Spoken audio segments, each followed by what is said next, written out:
If you have gotten to a point in your personal growth where you're feeling stuck, you're absolutely going to love this episode, because I'm going to talk about why so many of us hit a ceiling in our self-help and what you need to do in order to break through to the other side. I'm going to give you 4 very specific tactics to implement that are going to help you continue to grow personally and evolve spiritually. Most people get stuck in personal growth because they believe that the only thing they need to be focused on are their limiting beliefs. And the truth is that there are 4 types of resistances that are preventing you from creating more in your life, having more joy, having more abundance, having more prosperity, and really achieving your full potential. And so I'm going to break down those 4 resistances and again, give you a daily practice that you can implement in order to continue to break through the personal growth ceiling. And I got to this place not that long ago. It was in 2 years ago, where I hit a wall in my personal growth and I didn't know what to do. Frankly, it was a very, very scary experience for me, because there was a part of me that said, look, man, you teach personal growth. You know everything there is to know about human evolution and how to rewire your brain. Maybe there's something fundamentally wrong with you that's going to limit me in having a joyful life and moving forward. And that, of course, was just a limiting belief. What was happening was a breakthrough, but it felt like a breakdown. And for me, it was actually a breakdown. I was having a lot of friction in my life. I was experiencing some very nagging chronic health challenges. My wife was pregnant with our first son. And so she was experiencing a lot of emotions, and that was downstreaming into our relationship and our life. Our business was in a contraction. And I didn't know how to manage my emotional state. I was in chronic overwhelm, chronic stress, chronic anxiety. And one of the things I decided to do was to go back to a place that was helping me, or had helped me in a previous time in my life, when my life had become unmanageable and when I felt powerless to change anything. And that was going back into the 12 steps of Alcoholics Anonymous. And so I started going to a couple of meetings a week. I called up an old buddy of mine. I said, hey, I got to work the 12 steps again. He said, why? Are you drinking? Are you drugging? Are you sexing? I said, no, I'm not doing any of that. I said, but I'm worrying a lot. And so I want to work the steps around my chronic worry and really see what's there. So I worked through the steps again. I think this was the 3rd time I'd worked through the steps over 10 years. And I saw some things that I'd never seen before. And they connected to the work and the framework that I had been developing. And it actually gave birth to a 12-step program that we've developed called the Whole Human Framework. I know that some of you have gone through that program. It's the most transformational framework that I've ever experienced, and was excited to be able to bring it to our community. And what I realized in that process was that we get stuck in personal growth because we think that limiting beliefs are the thing to focus on. And limiting beliefs only represent about 25% of the resistance that holds us back. And the name of the game, if you've listened to any of my other episodes, is not to try to hustle or grind or figure out how to have more time or more money or to be constrained by the limitations of our life. The master equation that we teach is desire plus non-resistance equals desired result. Desire plus non-resistance equals desired result. And when you take a look at that equation, the desire piece you've already got down. Like, there are things that you want. There are a lot of things that you've experienced in your life that you don't want. As a result of experiencing those things that you don't want, you become clear on what you do want. And so you're basically a desire-making machine. You have a whole portfolio of desires that you've already created. And so pretty much step 1 is complete. Desire. You want more money, you want more time, you want more freedom, you want to grow your business, you want better relationships, you want a better body, you want more health, you want to be a better parent, you want more spiritual connection, you want more clarity. You want. So you got the desire piece down. It's the second piece, non-resistance, where the battle is won or lost. And when you are non-resistant to the desires you have, 100% of the time, consistently and predictably, given enough time, you'll produce the desired result, no matter what it is. More clarity, more money, more health, more relationship, more business, more impact. The thing that is tripping us up is resistance. And the reason why you're experiencing negative emotions in your life, stress, anger, overwhelm, jealousy, what we would call primal states of emotion, hopelessness, depression, anxiety, suffering, is because you're arguing with yourself. On one hand, you want something, and on the other hand, you're resistant to it. And one way that you're resistant to it is your belief systems. And so your beliefs, which were formed at a very, very, very early age, mostly before the age of 7, as you were impressionable with a very absorbent mind, you came to conclusions about the world, or other people had their conclusions and they imposed them upon you. And these programs started to inform how you think, how you feel, how you act on a daily basis, and ultimately how you experience reality. And so, a really simple exercise that I give people is to complete the sentence: when I was growing up, money was blank. And usually how money was for you as a child is how money is for you as an adult. Some people rebel against however money was for them as a child, but they still have an unhealthy relationship with money. And what normally shows up in that blank, I'd say about 70% of the time, was money was scarce. When I was growing up, money was scarce.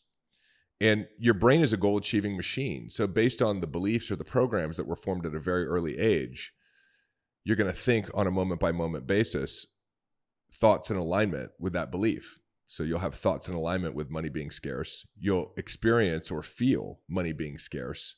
And so those are the actions that you will take. You'll take actions steeped in financial insecurity and financial scarcity. And then those are the results that you will produce. And then the results that you produce will just reinforce the belief that it started with, where you'll go, see, I told you there's not enough money. And so it's not inherently true in this case, whatever the limiting belief is, that there's not enough money. But that'll become your reality because it's the way that the brain works. This is the basis of behavioral psychology. So I'm not making anything up here. You don't have to believe me. Go believe the psychological sciences if you want. But what you believe, you think you feel, what you feel, you do, and what you do produces your results. And the results will 100% of the time be correlated back to the belief that originated them. So if we want to transform our reality or our circumstance or situation, we have to transform our belief. So beliefs is one layer of resistance. I account it to be about 25% of the resistance pyramid. And the reason why most people get stuck in personal growth is because this is where all of our energy and focus and attention goes, because personal growth, for the most part, doesn't really talk to us about the other 3 layers. I'm going to share those with you here today. In my pursuit of trying to figure out how to go deeper into my personal growth, if you've heard my story, I did everything. I did everything from, going from event to event and reading all the books and doing the meditation and the breath work and the somatic body release, and drugged my girlfriend, who's now my wife, to India for 3 weeks to study with monks, and then Tibet to do even deeper meditations, and back to Sedona to see if I could find a vortex to jump into or a crystal that could remove whatever limiting beliefs were still holding me back. And we end up going round and round and round in sort of this personal development carousel, sort of stuck at that first level of limiting beliefs. And then we get to a place where we think we suck at our own personal growth, And then I went down the journey of psychedelics, ayahuasca, MDMA therapy, psilocybin. So a helpful part of my process, but ultimately the thing that has pushed me through to the other side is understanding these 3 additional layers. But limiting beliefs are fairly easy to work with when you've got the right technology. And you've changed your belief systems before. You've done it before, right? There's some beliefs that you've changed. There's some beliefs that you haven't. And maybe a belief that you've changed is something like, I can't trust people, because you grew up and you experienced some sort of what you perceived as mistrust or betrayal. And so, for a while you ran around in your life not being able to trust anybody, and it kind of brought you to your knees because it created unmanageability and insanity in your life. And then at one point in time, you're like, well, maybe I'll just decide to trust people. And you saw that the mistrust started cycling out of your life and the trust started filling into your life.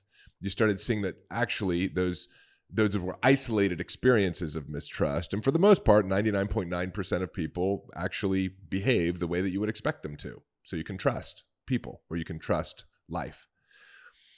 And it's important to assess, what did you do there to change that belief? And that's what, I did. As I was getting into personal development work, I'm like, what is actually happening here? And it's a very, very simple process that I teach in our programs, and I've explained fully in other episodes, because I'm trying to give you guys just everything and not hold anything back to support you in your growth and transformation. And I call it a decision matrix. And so basically what you did was you took a limiting belief and you came up with a new belief, which is really a new decision. And then you found evidence in your own life to support the new decision. And really, the fastest way, and I think the only way to transform a limiting belief is to, number one, become aware of it. Like, oh, I'm aware that I can't trust people. Number two, to decide how you want life to be, right? I trust people. People are trustworthy. And then number three, source evidence from your own life to support the new decision and to dismantle the old limiting belief. Because when you find enough evidence to support the new belief, or what we would call the new decision, we say beliefs are simply decisions. You can just decide. When you find enough evidence to support the new decision, the old limiting belief doesn't make any sense anymore. And so the best way to do that is to actually source evidence from your own life that the limiting belief really isn't true and that the new decision is.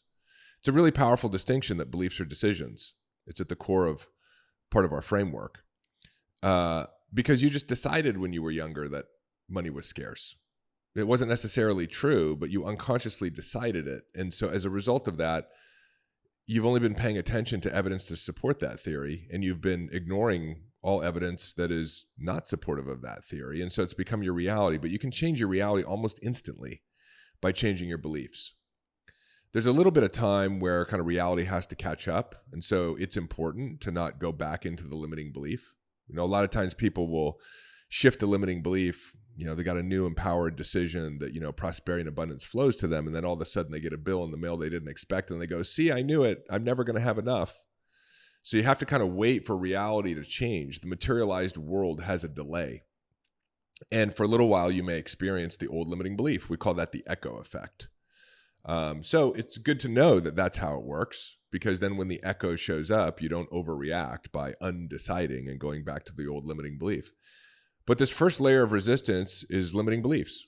There's really good tools out there. I think the Decision Matrix is one of the best of them. And if you want to know more about it, you can jump on over to our website and check out, you know, Mind Hack or the Whole Human Framework, 2 incredible courses that we have that'll take you through these frameworks. But this is the work that most people do in personal growth, where they improve their lives, but then they get stuck on the carousel because they don't understand the other 3 layers of resistance. And remember, desire plus non-resistance equals desired result. Remember, the only thing causing you to experience suffering in your life is resistance. And what is it resistance specifically to? It's resistance to what you want, which is showing up in the forms of thoughts and emotions and perceptions. That resistance is creating friction inside of you because you're holding yourself back. One layer of resistance is limiting beliefs. We had a number of people in our program who'd been in our programs for a while, and I also experienced this in my own journey, that while I and they had shifted a lot of our limiting beliefs, there were some limiting beliefs that just felt like they were harder to get rid of. You ever experienced that? It's like, how come it's so hard for me to overcome these money limiting beliefs, or these beliefs about myself, or these beliefs about other people, or these beliefs about relationships, or I'm still procrastinating and self-sabotaging in my business. Like, why am I still struggling with this belief that nobody would want to hear what I have to say? And the reason for this is that there's a set of beliefs that are more deeply rooted in neurology. So we could actually see that the myelin sheath and the electrical activity around these beliefs is a little stronger than the run-of-mill limiting beliefs that you've been able to transform. And the reason for that is that these beliefs are bound by resentment. So resentments bind. This is a really important concept. I think it's groundbreaking in personal growth. Resentments bind limiting beliefs. In other words, you cannot get rid of a limiting belief if you're still holding on to a person who represented that belief to you, and you hold on to them through the mechanism of resentment. Now, if you want to identify those resentments, you don't even have to go all the way back to your childhood. You can, and I'm going to give you an example and a story here of my experience of transforming a resentment. You could just look at the current resentments in your life, because the current resentments in your life are echoes of the past. Most of our resentments, I would say about 70 to 80% of them, are from our primary caretakers. And sometimes that's a hard pill to swallow. You know, it's from your mom or your dad or whoever raised you. Sometimes it's from the absence of a mom or a dad and the meaning you gave that experience and the resentment you have towards a person that you don't even know, or a person that abandoned you. But about 70 to 80% of the resentments are from our primary caretakers. And so sometimes it's like, oh man, I don't want to acknowledge or admit that I resent my parents. Some people believe they had a wonderful experience with their parents. They love their parents. I love my parents, but there was a lot of challenge growing up in my family. My dad, in the way that he was, in the way that I perceived him, I interpreted my experience with my dad as I'm not good enough. And I always sought my dad's approval. And I wanted my dad to agree with the things that I believed, because that agreement for me was a sign of love. And my dad was very disagreeable. My dad was an attorney. He was a critical thinker. He didn't have a high level of emotional intelligence. And so throughout my entire childhood and my adolescence, even as an adult, I was always seeking my dad's approval. I would actually bring my dad controversial topics that I knew at an unconscious level he had one perspective on and I had another perspective, so that I could win him over to my perspective in order to feel like I was loved. Now you can imagine how that worked out. Not very well. And so as I was working the steps around my resentment towards my dad, I found forgiveness. I realized that my dad really did the best he could, that my dad was holding his own traumas. My dad's dad was very similar to my dad. My dad probably never got the love that he wanted from his dad. His dad was very critical and a kind of a tough thinker, and not particularly empathetic. And so I really just saw clearly that my dad gave me the love he was capable of giving me and did the best that he can. And in that, I found forgiveness. We actually teach a whole framework around this called the forgiveness framework within our whole human framework structure. And I'd actually done this work while Carol was like 8 months pregnant. Hey, it's David. Just a quick interruption to your regularly scheduled episode by your favorite sponsor, moi. I want to tell you about my book. It is available on Amazon right here, right now. A Changed Mind. Go beyond self-awareness, rewire your brain, and re-engineer your reality. In this little book are all the frameworks, the tools, the methodologies that I talk about on this show and that I've used to actually change my mind, and that tens of thousands of other people have used to transform their bank accounts, their businesses, their relationships, their health, their spiritual connection, everything that you want to achieve. This is the way to achieve it. And Amazon has done us a good one right now. It's significantly discounted. So you can go and pick up your copy, or better yet, pick up a copy for a friend too. There's nothing better than giving the gift of transformation right now. Hop on over to Amazon. There's a link in the show notes. And if you love the book as much as I loved writing it for you, do me a favor, let me know that and leave a review. And now back to your regularly scheduled episode. And a month later, we're in the hospital. And very funny story, short story. I bought Carol a book off of an intuition on Amazon from a famous midwife named Ida May, who talked about having a natural birth. And all of a sudden, my wife got on this natural birth trip. So everything was now going to be a natural birth. We were going to try to do no medication. We were putting colored sashes on the fluorescent lights in the hospital. We weren't going to prick our child with a bunch of, shots and needles when he just arrived into the world. And we brought this into the OBGYN who we decided to work with, and he was not thrilled about this at all. And so we end up Carol goes into labor, we go into the hospital.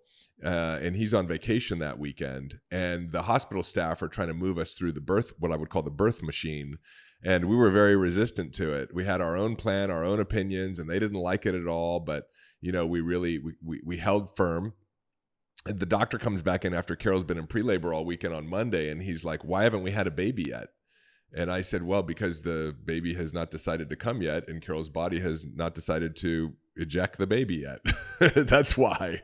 And he's like, "Well, we need to get that baby out of there." And I'm like, "Well, that's not really how this works." And I said, could I step outside with you? And the doctor and I are having a conversation, and he's kind of giving me all the risks. He's like, Carol's water broke, in 24 hours, she could be susceptible to infection. And I said, "Well, no, she wouldn't be. She was already tested for strep B, and, she tested negative, and we've limited cervical inspections. And, the data that you're giving me is from the old US data from 1972, but it was updated in the 1990s. And then you could look at the European data." And I felt bad for the doctor, because it's like he didn't know who he just stepped into a conversation with, because I'm doing all the research. And, but I was very calm, despite the fact that my wife is laboring in the other room and the doctor's arguing with me. I was very, very calm. And it was really interesting because in my calmness and just holding space for the doctor, he had a total meltdown. He literally, I watched his circuitry fry right in front of me. He said, I can't handle this. I'm leaving. And he literally stormed out of the hospital. And thankfully, by the power of coincidence, or for me, God, a whole team showed up on that Monday morning, an amazing triage nurse who knew exactly what we needed to do. And we had a very healthy baby without the doctor's intervention. And but what I realized was that the only reason why I was able to stand so firm, which was a very important thing to be able to do considering the circumstances, I needed to be emotionally resilient. I needed to be kind of grounded and solid and spiritually connected in order to navigate this. This was a big deal. This was our first child, and we're making some really important decisions. I realized in that moment that the old me would have been trying to convince the doctor to agree with me because the doctor would have been my dad. And I realized that almost every relationship I have with men of any influence around me is a relationship with my dad. And I'm always trying to impress or convince the influential men, the men in position of power around me, because I'm seeking the love I never got from my father. But because I had done this resentment work, I let go of all of those beliefs, and I was free. I was free to be myself in the midst of that conversation, and free to be supportive of my family in the most powerful way.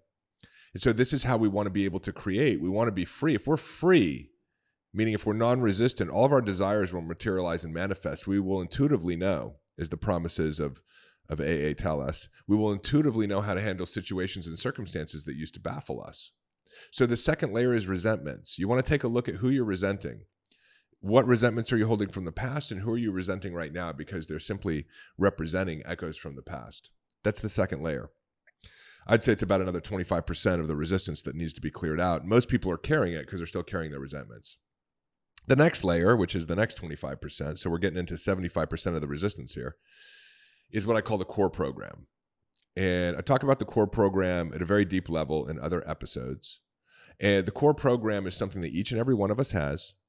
It's different for each and every one of us, although there are some similarities and overlaps. I've identified about 12 to 15 core programs that we all of us experience one of them, and only one of them. The core program is basically your core wound. It's the core wound that you got from your mom and the core wound that you got from your dad. Or if your mom and dad weren't around, it's the core interpretation, the wounded interpretation of the absence of your parent. And it's the intertwining of those two. It has created a core program in you. So for example, for my mom, it was worry and not being good enough. And for my dad, it was thinking there was something wrong with me. And so this internalized as the nucleus of my personality. And at an earlier stage of development, through your adolescence and teens and into your early adult life, the compensation for this belief, in my case, for example, that I'm not good enough and there's something wrong with me, which also materialized as chronic worry and rumination and overthinking. At the earlier stages of development, it sort of contributes to what you're achieving. It has a gift form to it. So I was a deep thinker. I worked really hard. I wanted to achieve. I pursued success. Those were all compensation mechanisms for feeling like I wasn't enough or there was something wrong with me, but they seem to produce results in my life. And so if you look at your own life, your core program is in some ways the aspect of your personality that you perceive that you attribute success to. I'm good at these things because this is the way that I am. But by the time you hit your late 30s, early 40s into 50s and 60s and beyond, the neurology, which is really what it is, it's an expression of personality through your nervous system, has built up so much momentum that it's overreaching. It's become too much. And that's why we find so many people in their 40s and 50s who come into our programs who go, I feel suffocated by myself. Like I can't stop doing this particular behavior, this way of thinking. It doesn't serve me anymore, but it's confusing because it feels like it's the thing that I'm really good at, but now it's suffocating me. That's the core program. The core program is very similar to what Paul refers to in Scripture as the thorn in our side. It's the thing that calls us back to a relationship with a higher power of your own understanding or a God of your own understanding, because the core program cannot be changed by a decision matrix. The core program cannot be alleviated through a forgiveness framework. The core program is something that has to be let go of and let God of. It's a pattern of behavior and thinking and thoughts and actions that you have to surrender. And so now it brings us into this concept of surrendering. And so we teach something called the surrender experience, which is becoming aware when the core program becomes active in your system. And instead of engaging in the behaviors that the core program usually compels you to engage in, for me, it might be like checking my pulse or looking up health stuff or symptoms on Google, or going to another doctor and going round and round and round and filling up my cabinet with supplements again, because this showed up as my chronic health conditions and chronic worry about my health. You instead do healthy activities. You do the things that the person who is already free of this behavior would be doing. So I exercise, I go out and enjoy my life, I call friends, I go to a 12-step meeting. Because what you're wanting to do with the core program is surrender it and trust that as you let go and let God will do for you what you have not been able to do for yourself, which is to solve the problems that the core program is manifesting. In this case, it's health challenges for me. And also alleviate you of the emotional symptomatology, like the stress, the anxiety, the overwhelm that has become chronic for you, and to heal your mind. And so we let go and we let God. And as we do that, it's a neurological habit break. And so as we stop doing the habit gets weaker and weaker and weaker. And as we choose to do other things, trusting that God or the universe or Jesus or Allah will solve the situation for us through the power of synchronicity and coincidence and new thoughts and ideas that we may have access to, we start to build a new neurology. We start to become the next level version of ourselves. And this is very much an identity shifting process. So we have to let go of the old personality, which has really developed into such a strong habit, so that we can build the new personality necessary for us to achieve our full potential. So this is the work that we do with the core program. And it shows up differently for everybody. For my wife, it showed up as working really, really hard. She said she could outwork anybody, and controlling circumstances and situations and being obsessive about making sure she doesn't make any mistakes. But then that turned into, I have to do it all on my own, and there's not enough help to help me, and her hustling and grinding and overworking and almost burning out. So that was her core program. So the core program will bring you to your knees almost in a prayer position so that you start looking for help. And it's really a mechanism by which I believe God brings us back into relationship with him or it after we've gone on this journey of our own life. It's very much the prodigal son story, where the son goes out and lives a life of sin and comes back and is forgiven by the Father and comes back into relationship with the Father. It's this idea that, God has been waiting for you to ask him to address the issues that you have not been able to solve in your own life, but that you have been so busy trying to manage that there's been no space for God to do God's work. That's the third layer, which is the core program. That core program brings you into a deeper relationship with a higher power of your own understanding. And it starts to reconnect you with yourself, which takes us to the fourth layer of resistance, the last 25%, which is the reestablishment of self-love. So what you've been doing as a result of a disconnection between yourself and a disconnection with a higher power, as a result of all of these lower level misunderstandings or limiting beliefs or resistances, is that you've been outsourcing your self-love and your self-esteem, and you've been making other people or other things your God. You've been making money your God. You've been making success your God. You've been making the number of social media followers or the amount of engagement you have on your social media posts your God. You've been determining your self-worth and self-love by how other people respond around you, or what other people say about you, or how much money you have in your bank account. And so all of that is conditional. And so we are living a conditional life, which is a victimized life, because we can never control our external conditions or circumstances. They're always going to change. And so in this fourth layer of restoration, we address the absence of self-love. And the tool that we predominantly use for that is affirmations and incantations. Affirmations are very, very powerful. They can be resistance creating if they're used too early. If you've ever done an affirmation or an incantation, but you haven't done the work to start to pull the weeds of the limiting beliefs and pull the weeds of the resentment and pull the mother weed of the core program, then you don't have any space in your garden to plant new seeds. And so, you just become frustrated because the affirmations and the incantations don't stick. And then that, of course, reinforces there's something wrong with you. But in this fourth layer of resistance, we start doing incantations and affirmations, reminding ourselves of what's actually true, incanting and affirming the new decisions and new belief systems. And I also recommend getting into a practice every single day of writing to your higher power. I've talked about this in the last few episodes. I developed a practice of waking up in the morning and writing to God and doing three things. Number one, thanking God for all the incredible things and experiences in my life, psycho, emotional, material. Thanking God for my recovery, thanking God for pulling the weeds from my garden, thanking God for encouraging me into a deeper relationship with him, thanking God for my son, for my wife, for my community, for the podcast, thanking God for this planet, thanking God for all the provisions that he has made for me. And as I write, I feel as if I'm actually in conversation like a long lost lover or pen pal with my God. And then I start asking God for things, just like my son would ask me for things. I ask God for continued spiritual growth. I ask God to know his will. I ask God for millions and millions of people to receive the work that he's channeled through me, through my book, A Changed Mind. I ask God for lots of things, and then I pray for other people.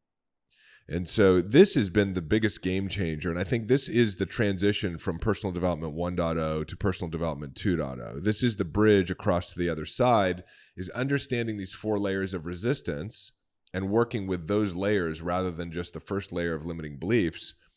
But then ultimately, the key that unlocks the door into the next room that you're trying to get into, right? This next level of growth, this emotional and spiritual freedom that then materializes as financial freedom and relationship freedom and clarity and purpose and spiritual vision, business growth, all the things that you want, is actually a personal relationship with God. But it's very difficult to have a personal relationship with God if you've got all this resistance going on inside of you.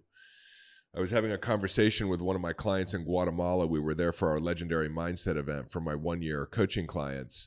And we were standing at a sacred site there, a big cross that overlooks the city of Antigua. And he was telling me a story about how he's really been working with his core program and this feeling of not being good enough. And he said, yeah, it showed up in my business networking group. He runs a big business networking group. And one of the individuals in his program, I guess, was very critical of him. And it was saying negative things about the way he was running the group. And another guy in the group said, hey, who cares what this guy has to say? This guy took a $5 million business and turned it into a $3 million business. This guy's a trust fund baby that hasn't created anything in his life. Don't worry about that. You're doing a great job. And he said to me, I compare myself to other people. I compare myself to you. I compare myself to, other great leadership icons and experts, from, Tony Robbins to, John Maxwell. And he said, what I realized in using your tools and working through the 4 layers of resistance is that I'm as good as other people. Nobody's better than I am. So he kind of went from this conversation of like, I'm not good enough to I'm good enough. And I said, Scott, I think that's a lot of progress, but I want you to know where you're actually going. He said, where's that? I said, you're moving out of this old conversation completely and into a new conversation. Because one way to have the conversation around what's holding you back is rather than I'm not good enough, I am good enough. But when you do enough weeding in the garden, you can all of a sudden get your head out of the garden. And you realize, I don't want to be a gardener for the rest of my life. I don't want to be pulling weeds for the rest of my life. And you look up and you see the sun shining and you see the sky. And that represents a relationship with your higher power. It represents a relationship with God. And all of a sudden, the game changes from being a gardener to building a relationship with the God of your own understanding, a very personal relationship. Because when you do that, the question is not, am I good enough or am I not good enough? Is there enough time or there is enough time? I can't trust people. I can trust people. Money is hard to make. Money is easy to make. I said, you move into a completely different conversation, which is, what is God's will for me? And when you operate from that place, none of the other questions make sense. It doesn't matter how much time. It doesn't matter how much money. It doesn't matter good enough. It doesn't matter trusting people, because you're in relationship with the creator of heaven and earth. You're in relationship with the great waymaker. And when you have that actual relationship, you know that your Father will take care of anything that you need. And so now your only question is, Father, what is it that you want from me? And so now you move into the highest level of conversation, the highest level of frequency and personal growth. And it's a true spiritual conversation, because there are a lot of people that believe they have a relationship with God, but they're full of resistance. There are plenty of people in the churches and the temples and the mosques who aren't free to be themselves. So if you're not free to be yourself because you've got all this resistance because you haven't weeded the garden, how can you possibly be in clear and authentic communication with the God of your own understanding? So this is the path and the structure. It's important to understand that personal development 1.0, working on our limiting beliefs, brings us here. Into personal development 2.0, understanding that we're operating in a garden with a variety of different types of, let's call them weeds, that need to be pulled. There's 4 layers of resistance, right? There's beliefs transformation, there's letting go of resentments, there's surrendering and building a relationship with a power, a higher power or a higher power of your own understanding. And then there's loving yourself and deepening that relationship. And the game changes from personal development to what I would call enlightenment, right? And enlightenment is a lightening. It's a lightening of the load. You become enlightened. And you do that by offloading so many of these conversations that don't make sense by moving into the only conversation that does, which ultimately becomes, hey, what is it you want me to do? And I will go do it. And I will trust that you will make the way. And I know that things may not show up as I expect them to, but they're showing up as they need to because you're God. So you don't really make any mistakes, right? It is a right seeing of reality. So again, if you want to go deeper into this, we've got some great courses and then eventually our coaching programs, our live events. You can jump on over to davidbear.com and check it out. I recommend Mind Hack and the Whole Human Framework. We've got them as a bundle right now. And just stay in this work with me. I mean, you're in the right place. Obviously, if you're still here listening to the end of this episode, there's a reason for it. And I'm here to support you. I love you very much. I believe in your full potential. I believe in your spiritual vision. I believe that once you get into this work, it is an inevitability that you get through to the other side. That for a little while, we'll weed the garden together, and then we're going to look up into the sky. And we're going to find ultimately what's been calling us forward, which is a relationship with a power greater than ourselves and an ability to live in that relationship on a day-to-day basis. So if you love this episode, share it with somebody you love. Do me a favor, real easy. You just click the share button and send the URL. If you haven't yet and you're listening on YouTube, subscribe, hit that bell icon so you get reminders and leave me a comment or a question. And if you're listening on the audio platforms, do me a favor, subscribe and also leave me a rating and if you can, a review. I love reading every single one of them. It's the way we get this work out to more and more people. I love you. Have an amazing rest of your day or evening, wherever you are, and I will see you in the next episode. Hey, it's David. Hop on over to davidbear.com. Click right here. There's also a link in the show notes and sign up for our newsletter. You'll get immediate access to my free Mind Hack ebook as well as a couple of trainings to help you master the inner game. This is a great way to stay informed and be a part of our community and be notified of special announcements. Click below, head on over to the website, get subscribed. If you loved this video, make sure you check out this one or this one, and I will see you in the next video.